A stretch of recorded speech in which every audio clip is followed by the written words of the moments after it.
What's up guys? I hope you are doing well. I am Veer, welcome to Stellar Army. तो कैसे हो दोस्तों? मैं आशा करता हूँ शानदार तरीके से आप लोग अपनी लाइफ को एंजॉय कर रहे हो, अपनी सेहत, फैमिली और पढ़ाई का ध्यान काफी अच्छे से रख रहे हो। देखिए कई सारे डेली नए बच्चे जुड़ते हैं साथ में, तो वो ये बोल रहे थे कि सर एक बार ये बता दिया करो कि किस तरीके से लेक्चर का पैटर्न चलने वाला है, ताकि हम लोग उसके साथ में अपने आप को कनेक्ट कर सकें। तो मुझे लगा सही है कि इसको इस तरीके से थोड़ा स्टार्टिंग में बता दिया करूंगा क्या क्या हम लोग डिस्कस करेंगे इस आज के लेक्चर में। तो स्टार्टिंग में आप लोगों को एक मोटिवेशनल कोड देखने को मिलेगी, फिर एडिटोरियल एनालिसिस, फिर यूपीएससी का मेंस क्वेश्चन आप लोगों को रहेगा, प्रीलिम्स फोकस एनालिसिस रहेगा और उसमें कुछ फैक्ट्स भी रहेंगे जो प्रीलिम्स के लिए या फिर ऑब्जेक्टिव टाइप क्वेश्चन पेपर होता है उसके लिए फायदा पहुंचाएंगे। एक एमसीक्यू भी आप लोगों को देखने को मिलता है, मैप बेस्ड क्वेश्चन देखने को मिलता है, जहां मुझे लगता है इंपॉर्टेंट है कैपिटल करेंसी वगैरह आप लोगों को बताया जाता है, इंपॉर्टेंट कोई वोकैबुलरी लगती है, या फिर लास्ट डे जो आप लोगों से क्वेश्चन पूछे गए थे उनके आंसर। और वीडियो के एंड में कई सारे बच्चे बोले सर एक ओवरव्यू भी दे दिया करो। तो इस तरीके से लेक्चर रखा करेंगे। आप लोग की क्या राय है इसके बारे में जरूर बताएगा। टाइम जो है वो आप लोग की जो पीआईबी वाली यानी कि नैनो मैगजीन आती है उसका टाइम है 9 बजे, और ये हिंदू जो आती है इसका टाइम है 7 बजे। ठीक है, तो इनको आप लोग एंजॉय कर सकते हैं। जो भी पीडीएफ आप लोग जो चाहिए सारी लेक्चर की वो एक जगह इकट्ठी मिल जाएगी आप लोग को, फ्री ऑफ कॉस्ट है। यहाँ पर टेलीग्राम आप लोग ज्वाइन कर लीजिए, ये बिल्कुल फ्री में सारी चीजें इकट्ठी आप लोग को यहाँ पर मिल जाती है। तो इसको आप लोग अपनी एक तरीके से लाइफ का पार्ट बना सकते हैं, कोई भी टेंशन आप लोग को देखने को नहीं मिलेगी। आइए सबसे पहले बात करते हैं इंपॉर्टेंट एक कोटेशन के बारे में, जो पर्सनली मुझे एक काफी इंटरेस्टिंग और इंपॉर्टेंट लगती है। रीजन क्या है इसका? रीजन ये है कि हम लोग चीजों को सेपरेट कर लेते हैं। ये बिल्कुल ऐसे जैसे आप लोग अगर यूपीएससी की प्रिपरेशन स्टार्ट करते हैं तो आप लोगों को लगता है प्रीलिम्स की अलग तैयारी कर लेते हैं, मेंस की अलग कर लेते हैं और इंटरव्यू की अलग कर लेते हैं, पर लेकिन रियलिटी में ऐसा होता नहीं है। ये सारी चीजें एक साइड में आप लोगों को कंबाइन देखने को मिलेगी।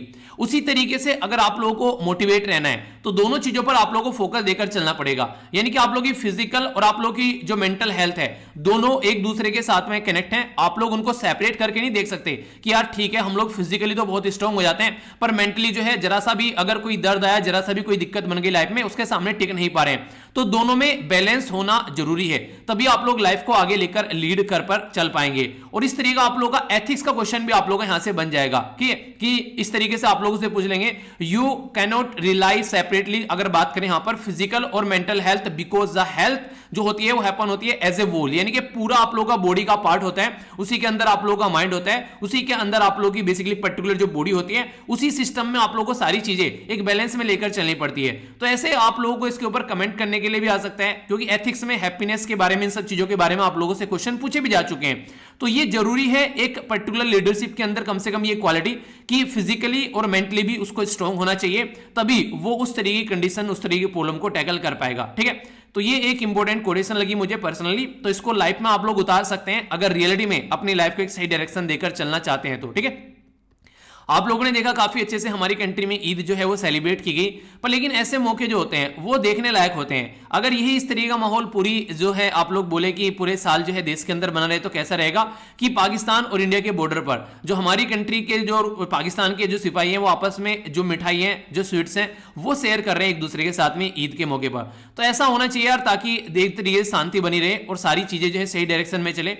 आखिर at the end of the day part तो पाकिस्तान जो था वो इंडिया का ही था ना, अलग हो गए वो एक अलग बात है। तो वही लोग हैं जो आज की डेट में यहाँ पर है, वही वहां पर है, तो एक शांति बनाकर रखी जाए तो कैसा रहेगा। पर लेकिन ये चलता नहीं है, ये चीजें बोलने में अच्छी लगती है, रियलिटी में कुछ और ही देखने को मिलता है। चलिए जो भी है, तो आज का लेक्चर स्टार्ट करेंगे इंपॉर्टेंट एडिटोरियल के साथ में, और फिर वीडियो के एंड में आप लोगों से मैं क्वेश्चन भी पूछूंगा। एक और छोटी सी बात यहाँ पर, जो यहाँ पर एक हमारे फैमिली मेंबर है जिनका नाम है वीरेंद्र। ठीक है, तो ये क्या करते हैं, डेली अपन जो एमसीक्यू पोस्ट करते हैं कमेंट बॉक्स के अंदर। ठीक है, तो जैसे आप लोगों का एग्जाम आ रहा है तो आप लोग भी इस पर्टिकुलर मुहिम का पार्ट बना सकते हैं। एक कोशिश कीजिएगा #SLV आर्मी MCQ, इसको आप लोग हैशटैग डाल दीजिएगा। इससे क्या होगा, जो भी एमसीक्यू होंगे आप लोग सारे एक जगह इकट्ठे आ जाएंगे। चाहे आप लोग फेसबुक पर पोस्ट कर रहे हैं, चाहे आप लोग जैसे ट्विटर पर अगर पोस्ट कर रहे हैं नीचे जाकर कमेंट बॉक्स के, या फिर आप लोग टेलीग्राम पर पोस्ट कर रहे हैं कहीं पर भी, अगर आप लोग यहां पर वीडियो के नीचे कमेंट कर रहे हैं तो ये लिख देना, इस पर क्लिक करते ही सारे जो भी क्वेश्चन आप लोगों ने पोस्ट किए होंगे वो एक जगह इकट्ठे खुलकर आ जाएंगे। ठीक है, तो यहां पर ये आप लोग भी कोशिश करो कि क्वेश्चन पोस्ट करो, तो इससे काफी फायदा आप लोगों को देखने को मिलेगा। ठीक है, तो ये मुझे काफी अच्छा लगा, कई सारे क्वेश्चन इनके द्वारा पोस्ट किए गए, तो इनको आप लोग एक दूसरे क्वेश्चन का आंसर भी दिया करो, काफी कुछ आप लोगों को नया जानने को मिलेगा। ठीक है, आइए आज का आर्टिकल डिस्कशन स्टार्ट करेंगे। काफी कुछ नया है आप लोगों के सामने, काफी कुछ चीजें आप लोग जानेंगे और काफी कुछ आप लोग की वो नहीं कहती बौद्धिक विकास होगा तो काफी कुछ बौद्धिक विकास आप लोगों को देखने को मिलेगा। टकटकी लगाकर आप लोगों को ये लेक्चर देखना है, कुछ इंपॉर्टेंट पॉइंट रहेंगे जो आप लोगों को नोट डाउन भी करने हैं, इसलिए मैं बोलता हूं पेन और कॉपी लेकर बैठिएगा। ठीक है, ताकि आप लोग चीजों को अच्छे से इंजॉय कर सकें। ठीक है, तो ये कोशिश जरूर कीजिएगा।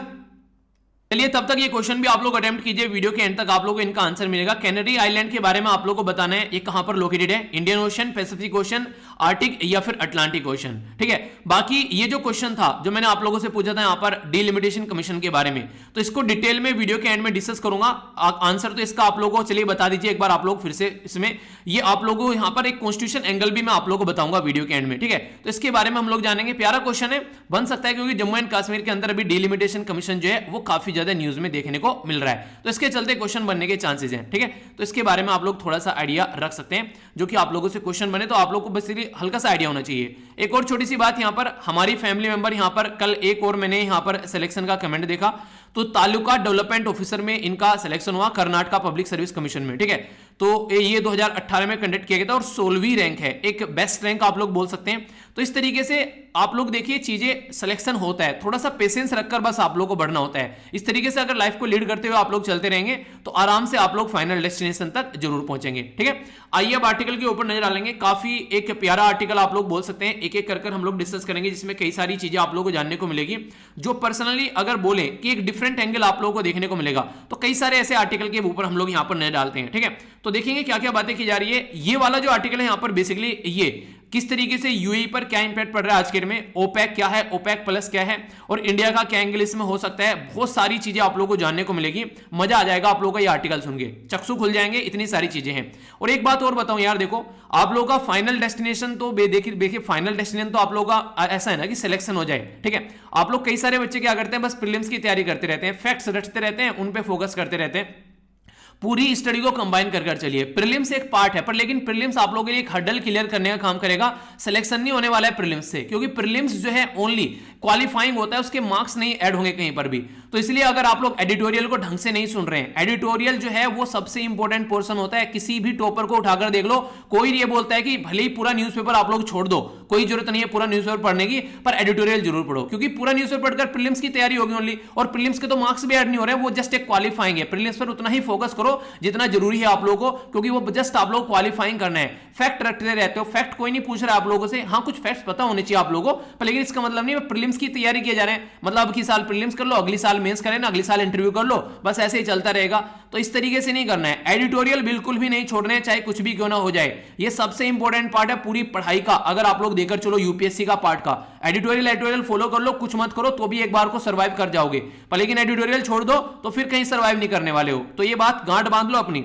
आगे बात करते हैं, यहां पर इंपॉर्टेंट आर्टिकल है, बहुत डिटेल में जानेंगे तालिबान को लेकर इंडिया किस तरीके से पहले से रवैया था, अब कैसे लेकर चल रहा है, और आगे कैसे हम लोग को इसका पैटर्न चेंज करना चाहिए, तो उसके बारे में यहां पर बात की जा रही है। तो समझेंगे आर्टिकल को काफी अच्छे से। ये वाला जो आर्टिकल है यहां पर बेसिकली बात कर रहे हैं आज की डेट में, अगर देखिए हमारी कंट्री किस तरीके से कोविड-19 को डील करके चल रही है, ठीक है, तो उसी के बारे में बात बताई जा रही है। तो मुझे नहीं लगता कि कुछ इंपॉर्टेंट पॉइंट है, वही सारी बातें हमारे फिराकर बोली जा रही है। कोविड-19 के लिए पैकेज की बात की जा रही है, कैसे हम लोग को चीजों को लेकर चलना चाहिए, हमको अपना हेल्थ ढांचा कैसे सुधारना चाहिए, किस तरीके से जो डॉक्टर को हम लोग किस तरीके से हेल्थ को किस तरीके से इसको बेसिकली जो गवर्नमेंट के अंडर रखना चाहिए, कितना हम लोग को जीडीपी का खर्च करना चाहिए, वही सब बातें हैं जो कि नॉर्मली कोविड-19 को रिकवर करने की कोशिश की जा रही है, कैसे हम लोग को आगे लेकर चलना है। इंपॉर्टेंट आर्टिकल यहां पर, अभी अगर बाढ़ देखने को मिलती है किसी पर्टिकुलर एरिया में तो कैसे उसको टैकल करना चाहिए, तो एक अच्छा आर्टिकल आप लोग बोल सकते हैं। इंटरनेट खाना नहीं देगा, आप लोग को बेसिकली दूसरी चीजों पर भी फोकस देना पड़ेगा, यानी कि बस इंटरनेट की दुनिया में ही आप लोग रहकर जीते रहें, तो ये जरूरी नहीं है, ठीक है। यहां पर फिर से जो आर्टिकल है भीम कोरेगांव वाला जो मुद्दा चल रहा है उसी के बारे में अब फिर से बोला गया है कि यहां पर जो स्टैन स्वामी थे उनकी डेथ के बारे में बात की जा रही है,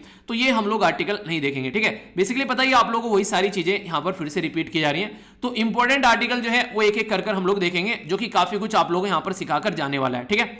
सबसे पहले मैं आप लोगों के सामने यहां पर एक क्वेश्चन प्रस्तुत कर रहा हूं, ये क्वेश्चन आप लोगों को पढ़ना है, इसके बाद में आप लोग देखिएगा कि ऐसा कुछ पॉसिबल है, और फिर इसके बारे में हम लोग जानेंगे डिटेल में आर्टिकल के बारे में। क्वेश्चन में ये बोला गया कि अब एक टाइम आ चुका है, द टाइम फॉर हेजिटेशन, जो भी हेजिटेशन रहती थी ना हमारी, एक तरीके से हेजिटेट रहते थे तालिबान के साथ में बात करने के लिए, तो उसी के बारे में बात की जा रही है। The time for hesitant back channel parleys, यानी कि बैक चैनल जो बात करते थे हम लोग डायरेक्टली बात नहीं करते थे, is over and India must directly engage with Taliban 2.0 as it is strategic necessity. Strategic necessity क्यों बोला गया, ये बेसिकली इसलिए बोला गया क्योंकि आज की डेट में तालिबान के बिना अफगानिस्तान में सर्वाइव करना किसी भी कंट्री के बिना, किसी भी कंट्री के द्वारा पॉसिबल नहीं है। तो जो भी हिचकिचाहट थी, बैक चैनल वार्ता चलती थी, उसका समय खत्म हो गया है। डायरेक्टली तालिबान से बात करो तभी चीजें जो हैं वो यहां पर नॉर्मल हो पाएंगी। तो इंडिया को तालिबान के साथ में इंगेज होना चाहिए, ये बातें यहां पर बोली गई है। आखिर इंडिया को तालिबान के साथ में क्यों इंगेज होना चाहिए? अगर आप लोगों से पूछे कि तालिबान हमारे लिए क्यों इंपॉर्टेंट हो जाता है, इसके बारे में अगर मैं आप लोगों से डायरेक्ट बात करूं तो आप लोग क्या बोलोगे इसके बारे में? तो देखिए, 3 इंपॉर्टेंट पॉइंट आप लोगों को यहां पर याद रखने हैं। ये 3 इंपॉर्टेंट पॉइंट काफी ज्यादा इंपॉर्टेंट हो जाते हैं। सबसे पहले तो इंडिया के द्वारा बिलियंस ऑफ इन्वेस्टमेंट किया गया अफगानिस्तान के अंदर। अगर आप लोग मैप में देखना चाहते हैं अफगानिस्तान को, तो आप लोग और अच्छे से यहां पर इसको समझ पाएंगे। एक बार इसको मैप में निहारिएगा। ये है बेसिकली अपनी प्यारी कंट्री, यहां पर देखिए। और आप लोग अगर अफगानिस्तान को देखना चाहते हैं, थोड़ा सा जूम कर आप लोग इसको देखिएगा। ये यहां पर देखते हैं, ठीक है। अफगानिस्तान हो गया, काबुल इसकी यहां पर कैपिटल हो गई। आसपास में इधर पाकिस्तान हो गया, उधर तुर्कमेनिस्तान, ईरान हो गया, तजाकिस्तान हो गया, उज्बेकिस्तान भी यहां पर आप लोगों को देखने को मिलेगा। अभी आप लोगों ने सुना होगा कि रिसेंटली अभी एक नया क्वाड बना है। नए क्वाड में कौन कौन है वहां पर? पाकिस्तान, अफगानिस्तान, उज्बेकिस्तान और यूएसए। तो ये 4 कंट्री साथ में मिलकर आई है और इनके द्वारा बोला गया कि अफगानिस्तान में शांति बनाकर रखी जाएगी। इंटरेस्टिंग बात यहां पर यह है कि एक तरीके से आप लोग देखिए कि उज्बेकिस्तान को यहां पर लिया गया है, जबकि उज्बेकिस्तान बड़ा छोटा सा बॉर्डर टच करता है। यानी कि यूएस से जो है बड़ा ही माइंड गेम खेलकर यहां पर गया है। एक साइड में तो उसने क्या किया, पाकिस्तान को रखा है। पाकिस्तान जरूरी है क्योंकि तालिबान का एक तरीके से सरगना जो है वो पाकिस्तानी है। तो यहां पर चाइना का साइड से पाकिस्तान आ गया, रसिया की साइड से यहां पर उज्बेकिस्तान आ गया, ताकि कल को रसिया अपने आप को अंडरमाइन न करता हुआ नजर आए यहां पर। तो इस तरीके से आप लोग उज्बेकिस्तान देखने को मिलेगा। और यूएसए है और यहां पर सबको कंबाइन कर लेकर चलने की कोशिश कर रहा है। वैसे तो यूएसए की बेइज्जती हो चुकी है, पर लेकिन बेइज्जती बहुत बड़ी हुई, उसको थोड़ा कम दिखाने के लिए यूएसए ने ऐसे स्टेप अब यहां पर उठाए। तो इसलिए यूएसए की जो स्टेटमेंट आ रही है, वो नहीं कहते कि यार एक तरीके से कि वो नहीं कहते कि एक तो होती है हार, एक होती है एक ऐसी हार जिसमें ये लगे कि हाँ बहुत बुरी हार नहीं हुई, इज्जत वाली हार हुई है। तो ये इस तरीके की इज्जत वाली हार को ये यहां पर लेकर चलने के लिए तैयार है। तो ये पर्टिकुलर एरिया है, ये पर्टिकुलर लोकेशन है जिसके बारे में यहां पर बात की जा रही है। तो सबसे पहले तो हमने बहुत ज्यादा इन्वेस्टमेंट किया है वहां पर, कई सारे डैम, बांध वहां पर बांध बना रहे हैं। इसी के साथ में हम लोगों ने पार्लियामेंट बनाई है, वहां पर एजुकेशन के फील्ड में हम लोग काम कर रहे हैं। इसी के साथ में एग्रीकल्चर यूनिवर्सिटी के लिए हम लोगों ने काम किया। तो हम लोगों ने ग्राउंड लेवल पर काफी सारा काम किया। अगर तालिबान आ जाते हैं यहां पर, तो 20 सालों तक लगभग जो यहां पर अभी हम लोगों के द्वारा डेवलपमेंट किया गया है, या यूएसए के द्वारा जो डेवलपमेंट किया गया है, दूसरी कंट्री जो भी इन्वेस्टमेंट कर रही है, वो सारा धरा का धरा रह जाएगा। तालिबान जो है वो अपने हिसाब से चलेगा और वो ये सब चीजें नहीं सुनेगा, ठीक है। एक और इंपॉर्टेंट बात यहां पर, अगर तालिबान फ्यूचर में फिर से उसी पैटर्न में चलता है जैसे पैटर्न में भी वो चल रहा था, तो तालिबान कठपुतली है पाकिस्तान की। तो हमारी कंट्री के लिए काफी ज्यादा खतरनाक हो सकता है, क्योंकि हमारी कंट्री के बारे में अगर आप लोग बात करेगा तो अफगानिस्तान के साथ में एक बॉर्डर टच करता है हमारा लद्दाख वाले रीजन का। याद रखिएगा, और क्वेश्चन पूछ लिया जाए कि हमारी कंट्री का कौन सा रीजन टच करता है यहां पर पाकिस्तान के साथ में, सॉरी अफगानिस्तान के साथ में, तो याद रखिएगा जम्मू एंड कश्मीर मत बोलिएगा वहां पर भूलकर भी। लद्दाख है अब, क्योंकि यूनियन टेरिटरी बन चुकी है 2 हमारी कंट्री में, जिनको यहां पर जम्मू एंड कश्मीर से निकाला गया था। तो 2 यूनियन टेरिटरी हो गई, एक हो गया जम्मू एंड कश्मीर, दूसरा हो गया लद्दाख। तो लद्दाख वाली टेरिटरी हमारा टच करती है अफगानिस्तान के साथ में, और ये एक ऑफिशियल मैप है। ये मत बोलना कि पाक ऑक्युपाइड एरिया यहां पर है, हमारा टच नहीं करता है, नहीं ऐसा नहीं है। ये ऑफिशियल मैप है, हमारा टच करता है। तो इस तरीके से याद रखिएगा, टोटल मिलाकर 7 कंट्री आप लोगों को देखने को मिलेगी। एक हो गया अफगानिस्तान, दूसरा हो गया पाकिस्तान, तीसरा हो गया यहां पर नेपाल, चौथा हो गया भूटान, पांचवा हो गया बांग्लादेश आप लोगों को देखने को मिलेगा, छठा हो गया म्यांमार, और सातवां हो गया यहां पर ये हो गया चाइना। वो तो हमारी बुरी किस्मत आप लोग बोल सकते हैं कि हम लोगों ने तिब्बत को रिकॉग्नाइज कर लिया, वरना 8 देश हम लोग को अभी यहां पर टच कर रहे होते, एक चाइना होता और एक तिब्बत भी आप लोग यहां पर देखने को मिलता। तो चलिए जो भी है इसके बारे में, मैप के बारे में आप लोग के माइंड में क्लैरिटी होनी चाहिए। तो हमारे लिए काफी इंपॉर्टेंट है, क्योंकि अगर तालिबान आता है तो पाकिस्तान हमारी कंट्री में फिर से यहां पर टेररिज्म को सपोर्ट करता हुआ नजर आएगा। तो ये जरूरी है कि यहां पर हम लोग इसके तालिबान को यहां पर इस तरीके से लेकर चलें कि डायरेक्ट उसके साथ में बात करें। इसी के साथ में पाकिस्तान क्या करते हैं यहां पर, एंटी इंडियन टेररिस्ट जो ग्रुप है उसको सपोर्ट करता है तालिबान के थ्रू। तो वो भी कंडीशन हम लोग यहां पर समझ पाएंगे। तो अभी इंडिया के द्वारा यहां पर बेसिकली जो दोहा कहां पर है, कतर के अंदर यहां पर हम लोगों ने बात की, तो चीजों को आगे लेकर चलने की कोशिश कर रहे हैं। जैसे देखिए यहां पर अगर आप लोग देखना चाहते हैं ये बातें कहां पर स्टार्ट हुई, उन्हें कहते हैं पर्दा है, पर्दा, पर्दे के पीछे पर्दा नसी है। तो पर्दा मत रखो, अब डायरेक्ट बात करो, ये टाइम आ गया है। तो ये है दोहा, तो ये पर्शियन गल्फ हो गया, इस पर्टिकुलर रीजन में हम लोग देखेंगे। तो ये याद रखिएगा, ये मैप बेस्ड क्वेश्चन आप लोगों से बन जाएंगे कहीं से भी निकलकर। तो इतने सारे मैप जो आप लोगों को बार बार मैं दिखाता हूं, उसका बेसिक पर्पस यही रहता है कि आप लोग ये मैप जो है माइंड में छप जाएं और एग्जाम में जब आए तो क्वेश्चन आप लोग अटेम्प्ट कर ले जाओ, ठीक है।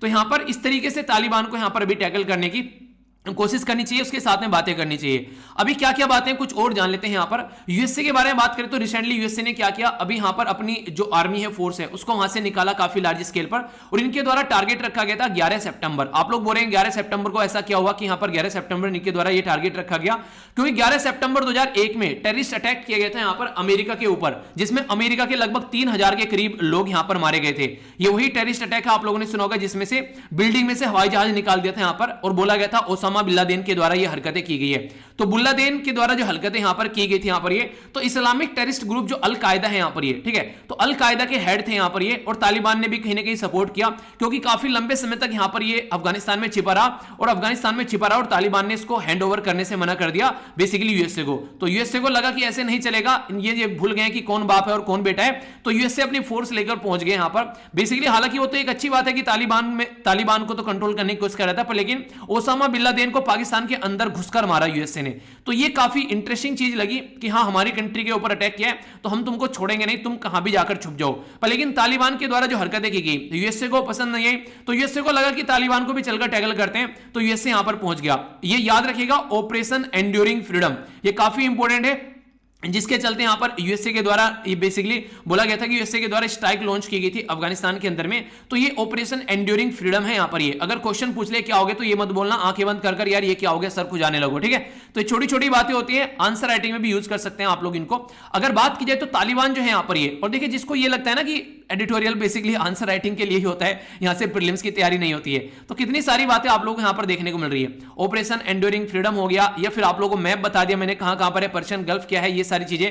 तो एडिटोरियल आप लोगों को हर जगह काम आते हैं, इवन इंटरव्यू में भी काम आप लोगों को आते हुए नजर आएंगे, तो इनको इग्नोर नहीं करना है, ठीक है। आगे बात करें यहां पर काफी इंपॉर्टेंट है पाकिस्तान की, बेसिकली तालिबान जो है वो कई सारे एरिया में अपना दबदबा बना रहा है। तो रिसेंटली अभी अगर बात करें यहां पर जब अटैक किया गया नेटो के कोalition के द्वारा यहां पर डिक्लेयर कर दी गई वार यहां पर अफगानिस्तान के अंदर, क्योंकि अफगानिस्तान ओसामा बिन लादेन को वापस छोड़ने के लिए तैयार नहीं था, तो फिर नेटो यानी कि नॉर्थ अटलांटिक ट्रीटी ऑर्गेनाइजेशन तो मिलकर यहां पर काम करना स्टार्ट कर दिया। चलो ठीक है भाई साहब, शांति बनाकर आते हैं। ऐसा लग रहा था कि ऐसा चल रही है, पिकनिक पर जा रहे हैं, शांति बनाकर आ जाएंगे, पर लेकिन ऐसा हुआ नहीं। यूएसए की यहां पर खस्ता हालत हो गई। तो अभी यहां पर यूएसए बाहर क्यों निकलना चाह रहा है, वो इसीलिए निकलना चाह रहा है कि उसको लग रहा है कि अब ये अजय हो गया है, यानी कि अब यहां पर ये जो वार है ये देखिए अनविनेबल हो गई है, यानी कि अब लोग इसको जीत ही नहीं पाओगे, ऐसी वॉर हो गई है। रीजन क्या है, क्योंकि तालिबान जो है वो हमेशा गोरिल्ला वॉर लड़ता है। गोरिल्ला वॉर मतलब लड़ा और जाकर छिप गया, सामने से नहीं लड़ता है, जैसे कहते हैं जैसे आप लोगों ने मूवी नहीं देखी है, जो पर्टिकुलर मूवी में मुझे पूरी में हंसी उसमें मूवी में ये आई, जब भी यहां पर आप लोगों को देखने को मिलेगा रणवीर सिंह जो है और जो शाहिद कपूर है आमने सामने आते थे, जो मूवी का नाम नहीं था ये क्या, पद्मावत, ठीक है। तो पद्मावत मूवी में तो रणवीर सिंह जो है वो हमेशा धोखेबाजी करता था, और शाहिद कपूर हम कहता था कि यार राजपूत की शान है, तो शाहिद कपूर हमेशा अपना राजपूती शान के साथ में चलता था। तो वो वाली चीज देखने को मिलेगी। तो राजपूती शान यानी कि रणबीर कपूर जो है आप लोगों को, सॉरी रणबीर कपूर नहीं, रणवीर सिंह, तो रणवीर सिंह जो था वो हमेशा आप लोगों को देखने को मिलेगा तालिबान वाला काम करता था, और जो बेसिकली जो शाहिद कपूर था वो हमेशा आप लोगों को देखने को मिलेगा कि यूएसए वाला की सामने से लड़ते हैं आकर, ठीक है। तो इस तरीके से अंडरस्टैंड कर सकते हैं। तो जीता कौन, बाद में जीत गया कौन तो आप लोगों को पता है कौन जीत गया, तो रणवीर सिंह जीत गया और शाहिद कपूर हार गया, यानी कि यूएसए हार गया और वो जीत गया। तो ऐसी कंडीशन आप लोगों को देखने को मिलेगी। तो अभी यहां पर जो यूएसए के जो रिप्रेजेंटेटिव है वो आप लोगों को देखने को मिलेगा वो अलग ही पैटर्न में चल रहे थे। पहले तो उन्होंने बोला कि अफगानिस्तान की गवर्नमेंट से बात करते हैं और शांति बनाए रखने के लिए कि कैसे कैसे शांति रखनी है आप, पर लेकिन उनको लगा नहीं कि काम हो पाएगा। उन्होंने कोशिश की कि तालिबान की और अफगानिस्तान की बात भी करवाई जाए, पर लेकिन ये बात जो है वो सक्सेस नहीं हुई। उसके बाद में फिर यहां पर ये होस्ट जो किया गया था पाकिस्तान के द्वारा 2015 में होस्ट किया गया था, पर तालिबान की जो बात थी यहां पर ये प्रोग्रेस नहीं चल पाई। तो यूएसए को लग गया यार ये तो दोनों अपोजिट पोल है, एक चुंबक के नहीं मिलेंगे, तो हम लोग को अलग निकलना पड़ेगा यहां से। तो उन्होंने दोहा, जो कतर मैंने अभी आप लोगों को मैप में दिखाया ना, यहां पर जाकर इन्होंने बेसिकली बात की और अब इन्होंने बात करना स्टार्ट की फिर से। अब यहां पर एक तरीके से इनको साइड में रखना स्टार्ट कर दिया अफगानिस्तान की गवर्नमेंट को, ठीक है। यहां से कुछ रिप्रेजेंटेटिव आने लगे, पर लेकिन यूएसए ने जो किया यहां पर डायरेक्टली तालिबान से बात करना स्टार्ट कर दिया। यानी कि ऐसे है जैसे घर में बोले ना कि घर का मालिक कौन है, उनको पापा है, तो बच्चों से बात क्या करनी है, पापा से बात करते हैं ना फिर कि पापा लेंगे डिसीजन, तो फाइनल डिसीजन तो पापा का होगा, तो या दादा जिंदा है तो दादा का होगा, ठीक है। तो इस तरीके से आप लोग समझ सकते हैं। तो तालिबान के साथ में डायरेक्ट बात किया गया क्योंकि तालिबान दबदबा यहां पर बना रहा था, और डिसाइड यहां पर यह किया गया आगे चलकर कि फरवरी 2020 में एक एग्रीमेंट हुआ यूएसए और जो भी यहां पर इंसर्जेंट है यानी कि एक तरीके से तालिबान के बीच में कि कैसे शांति को आगे लेकर चलना है। तो यूएसए की और तालिबान की जो बातें हुई यहां पर इनके लिए कुछ डील की गई इनके द्वारा कि एक तो वायलेंस जो है वो यहां पर नहीं रखेंगे अगर यूएसए निकल कर जाता है, दूसरा फॉरेन ट्रूप्स जो है उनको शांति में यहां पर निकलने देंगे, कोई अटैक नहीं होगा, इंट्रा अफगान पीस टॉक होगी, यहां पर शांति में वार्ता करेंगे। इसी के साथ में यहां पर कोई भी टेररिस्ट अलकायदा और इस्लामिक स्टेट जो है उनका पैर नहीं पसारने देंगे, ये बात यहां पर देखने को मिलेगी। यानी कहने का मतलब यहां पर यह कि यूएसए ने जब बातें की तो इन मुद्दों पर बात करने की उनके द्वारा कोशिश की गई कि यार ये बिल्कुल मत करिएगा आप, इंपॉर्टेंट पॉइंट है, डायरेक्ट लिख देंगे तो अच्छे खासे मार्क्स आप लोगों को मिलेंगे एग्जाम के अंदर भी। अगर बात की जाए यूएसए के एडमिनिस्ट्रेशन के द्वारा अपना जो विड्रॉल है अमेरिकन जो ट्रूप्स थे वो यहां पर 1 मई से ही इन्होंने यहां पर काम धाम अपना स्टार्ट कर दिया। डेडलाइन तो 11 तारीख रखी थी, 11 सितंबर पर, लेकिन सितंबर आने से पहले जुलाई में और जून मई में ही इन्होंने अपने काम निपटा लिए। ठीक है, कि आगे क्या पता क्या होता रहे, पहले अपना निकल लेते हैं यहां से। तो तालिबान के द्वारा बोला गया कि हाँ ठीक है भाई साहब, रिड्यूस कर देंगे जो भी आप लोगों ने वायलेंस बोला है, बातें करेंगे अफगानिस्तान की गवर्नमेंट के साथ में, और टेररिस्ट को हम लोग अपनी कंट्री में नहीं आने देंगे, जो भी टाई होगी उनके साथ में हम लोग कट कर देंगे। पर लेकिन कथनी और करनी में काफी फर्क आप लोग यहां पर देखने को मिलेगा। तालिबान के द्वारा जो बातें बोली गई वो उन्होंने फॉलो नहीं की। आज की डेट में काफी लार्ज स्केल पर तालिबान के टेररिस्ट का अटैक आप लोगों को देखने को मिलेगा। तो इस तरह का कंडीशन यहां पर बन चुका है। तो इस पूरे माहौल में एक बात सीधी समझ में आ जाती है, अगर नॉर्मल तरीके से आप लोग देखें, एक नॉर्मल इंसान भी ये बता देगा कि तालिबान जो है वो अफगानिस्तान में आने वाला है। ठीक है, क्योंकि इससे घुटने टेक कर बैठ गया। तो समझदारी किसमें, अगर इंडिया की समझदारी आप लोग पूछे तो समझदारी इसमें कि हवा का रुख देखकर अपना डिसीजन जो है अब हम लोग को बदल लेना चाहिए। हम लोग जो पहले बोलते थे तालिबान से बात नहीं करेंगे, अब तालिबान से डायरेक्ट बात करना चाहिए, ताकि अपनी कंट्री की सिक्योरिटी के पॉइंट ऑफ से भी चीजें आगे चल सके और तालिबान जो है पाकिस्तान की कठपुतली बनकर न रह जाए। हमारी कंट्री हमेशा ये बोलती है कि डेमोक्रेटिकली इलेक्टेड, जो जनता के द्वारा इलेक्ट की गई गवर्नमेंट, वो पाकिस्तान के अंदर आनी चाहिए, सॉरी अफगानिस्तान के अंदर आनी चाहिए। तो तालिबान को डेमोक्रेटिकली इलेक्टेड होकर यहां पर आना पड़ेगा, वो एक अच्छा तरीका होगा, और इंडिया हमेशा इसी मुद्दे को सपोर्ट भी करता हुआ नजर आता है। ठीक है, तो इंपॉर्टेंट आर्टिकल है, बहुत सारे आर्टिकल आप लोगों ने देखे होंगे अब तक। तो एक तरीके से इंडिया के एंगल को ध्यान में रखते हुए ये आर्टिकल है कि इंडिया को अभी यहां पर पूरा इंगेजमेंट तालिबान के साथ में दिखाना चाहिए कि तालिबान वहां पर एक कल को गवर्नमेंट चुनकर आती है तो एक वो वैलिड एक पॉइंट हो जाएगा कि इंडिया इससे यहां पर किस तरीके चीजों को लेकर चल रहा है। ठीक है, तो इसके बारे में बात की जा रही है। आप लोग की क्या राय है इसके बारे में, आप लोग अपनी राय भी बताइएगा, और क्वेश्चन का जो आंसर दिया गया है वो आप लोग जरूर अटेम्प्ट कीजिएगा, बहुत इंपॉर्टेंट हो जाता है। ओके, आगे बढ़ते हैं नेक्स्ट आर्टिकल की ओर। ये आर्टिकल जो है देखिए शोक के बारे में बात कर रहे हैं। आप लोग अगर बात करें आज के डेट में, अगर कहीं पर बाढ़ देखने को मिले तो बुरी कंडीशन देखने को मिलती है, क्या क्या चीजें टूट फूट जाती है वो आप लोगों को पता है। तो बाढ़ जो है वो काफी ज्यादा चीजें बर्बाद करके चली जाती है। तो बाढ़ से कैसे निपट रहे हैं, किस तरीके से बाढ़ को लेकर चलते हैं, उसके बारे में आप लोग समझेंगे यहाँ पर। और ये न्यूज में क्या है, क्योंकि मुंबई में या फिर आसपास वाले रीजन में जब भी आप लोग को देखता है ना, हमारी कंट्री में मानसून आता है, मानसून का टाइम पता है ना आप लोगों को क्या है, बताइए चलिए। मानसून हमारी कंट्री में कब से कब तक आता है? ठीक है, मानसून जो है कब से कब तक आता है, ये 4 जो महीने होते हैं ये काफी खतरनाक होते हैं, इनको अगर झेल जाएं तो काफी कुछ देखने को मिलता है। पर लेकिन अभी फिलहाल मानसून तो आ गया, चलिए फायदा है, नेचुरल तरीके से एक अच्छी खासी बारिश होती है। पर लेकिन रियलिटी क्या है, रियलिटी यहां पर यह कि वो हम लोग को कई बार शोक के तौर पर देखने को मिलता है। बिहार का शोक किस रिवर को कहा जाता है, याद है आप लोगों को? बताइए चलिए, बिहार वासियों को तो पता ही होगा, बाकी का आप लोग भी बताइए, कई बार क्वेश्चन डायरेक्ट मैच करने के लिए आ जाते हैं। अभी अगर बाढ़ के बारे में बात करें तो देखिए बाढ़ जो है वो काफी एक खतरनाक फिनोमिनन बन चुका है, बहुत ह्यूज नुकसान पहुंचता है। पर बाढ़ के आने और ना आने के कई सारे रीजन आप लोगों को देखने को मिलेंगे। बाढ़ का बेसिक पर्पस जो है, बेसिक रीजन जो रहता है वो कैसे रहेगा, एक तो ड्रेनेज सिस्टम, यानी कि जो नाली है, आसपास के जो एरिया है जहां से पानी निकलता है उसमें पॉलिथीन वगैरह कचरा वगैरह भरा हुआ आप लोगों को मिलेगा, जिसकी वजह से ये चीजें देखने को मिलती हैं। वेदर की वजह से भी इंपैक्ट पड़ता है। अर्बनाइजेशन जो हो रहा है, यानी कि आज की डेट में आप लोगों को देखने को मिलेगा पर्टिकुलर एरिया, मान लीजिए कोई सोसाइटी है, उस सोसाइटी में 5000 लोग रहते हैं एक पर्टिकुलर सोसाइटी में। ठीक है, उसी सोसाइटी में 5000 लोग रह रहे हैं, वहां पर सारे के सारे एसी यूज कर रहे हैं। उन एसी में से जिस तरीके से आप लोगों को देखने को मिलेगा, जो वहां पर उस पर्टिकुलर एरिया में जाओगे तो ऐसा लगता है जैसे कि आग निकल रहा हो वो एरिया। तो वहां पर एक तरीके से टेम्परेचर काफी ज्यादा हाई हो जाता है, तो कई बार काफी ह्यूज बारिश आप लोगों को देखने को मिलती है। ठीक है, तो उसकी वजह से भी आप लोगों को यहाँ पर अर्बनाइजेशन, इस तरीके से वहां पर डेवलपमेंट जो होता है उल्टा सीधा होता है कई बार, यानी कि कहीं कुछ घर बनाए जा रहे हैं, कहीं कुछ बनाए जा रहे हैं, कहीं कोई डेवलपमेंट कर दिया, उसको ध्यान में नहीं रखा गया कि पानी कैसे निकलेगा, वो सारी चीजें, तो ये भी काफी बड़ा इंपैक्ट डालता है। डैम ब्रेक हो जाना, कई बार क्या होता है कि कई सारे बांध जो होते हैं वो ब्रेक हो जाते हैं, उसकी वजह से भी आसपास वाले रीजन में बाढ़ आ जाती है, काफी खतरनाक वाली। ठीक है, यहां पर पोल्यूशन या फिर जो डिब्री होती है वो काफी लार्ज स्केल पर ये भी इंपैक्ट डालती हुई नजर आती है। इन्वायरमेंटल फैक्टर भी आप लोगों को देखने को मिलेंगे, जैसे कि क्लाइमेट चेंज हो गया। ठीक है, इसी के साथ में रेनफॉल का जो पैटर्न हो गया, कभी कम बारिश हो गई, कभी ज्यादा हो गई, तो क्लाइमेट चेंज की वजह से है ना ये। कहीं पर अर्थक्वेक आ गया, अर्थक्वेक की वजह से डैम टूट गया, या फिर बाढ़ आ गई, कोई रिवर इधर से उधर को चेंज हो गया उसका रास्ता, ये देखने को मिलेगा।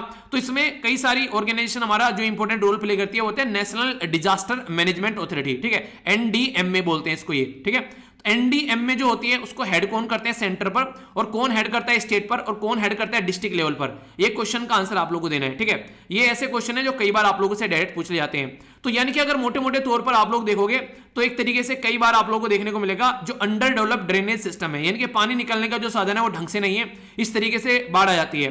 अर्बनाइजेशन जो डेवलपमेंट चल रहा है उसका पैटर्न जैसा देखने को मिल रहा है, यानी कि ये इंसानों की हरकतों की वजह से आप लोगों को देखने को मिलेगा, जिसकी वजह से कई सारे तालाब जो हैं वो भरते जा रहे हैं। ठीक है, जो नेचुरल वाटरवेज हैं फ्रेगमेंटेड वे में आप लोगों को देखने को मिलेंगे।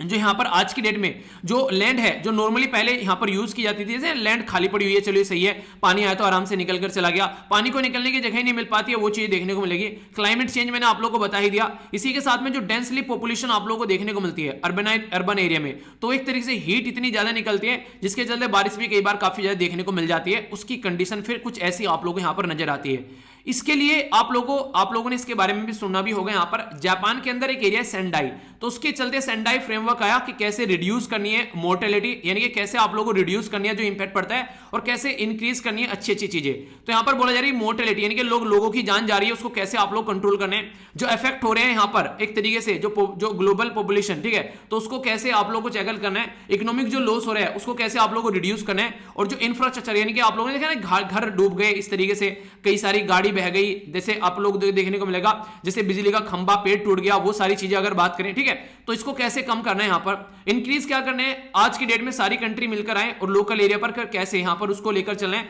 तो वो देखना पड़ेगा, उसके ऊपर फोकस देना है। इंटरनेशनल कोऑपरेशन होना चाहिए, कहीं पर भी कोई दिक्कत देखने को मिलती है, और अवेलेबिलिटी रहे, एक्सेस रहे यहाँ पर अर्ली वार्निंग सिस्टम। जैसे हमारी कंट्री में सारे काम कौन करता है, ये इंडियन मेट्रोलॉजिकल डिपार्टमेंट करता है, ताकि अगर कल को कोई बाढ़ आ रही है, कोई ऐसी कंडीशन बन रही है, तो आईएमडी आप लोगों को ये काम करता हुआ नजर आएगा। ठीक है, आईएमडी किस मिनिस्ट्री के अंडर में आता है आप लोगों को पता है, ये इसके बारे में बताइए, क्योंकि आईएमडी के बारे में आगे भी आप लोगों को एक न्यूज देखने को मिलेगी, वहां पर मैं इसको डिस्कस करूंगा आईएमडी को भी। ठीक है, आईएमडी के बारे में क्वेश्चन बन सकते हैं इंपॉर्टेंट आप लोगों के लिए, समझेंगे कि आखिर क्या क्या रीजन है।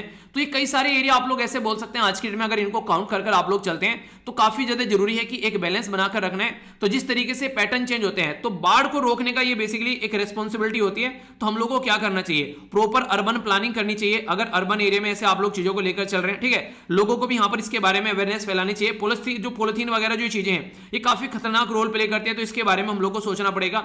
जो एरिया ऐसे जहां पर फ्लड आती है, उसके लिए आप लोग ऑलरेडी चीजों को मैनेज करके चल सकते हैं ना, फ्लड वाले एरिया को। जैसे अगर बात की जाए तो आप लोग देखिएगा टेलीग्राम पर जब आप लोग जाएंगे, पिक्चर मैंने यहां पर डाली है, फ्लड के बारे में जब बात करेंगे तो आप लोगों को ये पिक्चर यहां पर देखने को मिलेगी। तो ये पिक्चर आप लोगों को यहां पर बताएगी किस तरीके से बेसिकली फ्लड का कितना एरिया है। तो 75 लाख हेक्टेयर जो लैंड है वो इफेक्ट होती है फ्लड से लगभग अगर मोटे मोटे तौर पर बात की जाए तो 1800 करोड़ रुपए का कम से कम लॉस होता है यहाँ पर, अलग अलग क्रॉप्स को, घर को, इंफ्रास्ट्रक्चर को, और लगभग 1600 के करीब लोगों की जान भी चली जाती है। ठीक है, तो इस तरीके से आप लोग देखते हैं, तो फ्लड जो है ये काफी बड़ा एक नेगेटिव इंपैक्ट डालती है।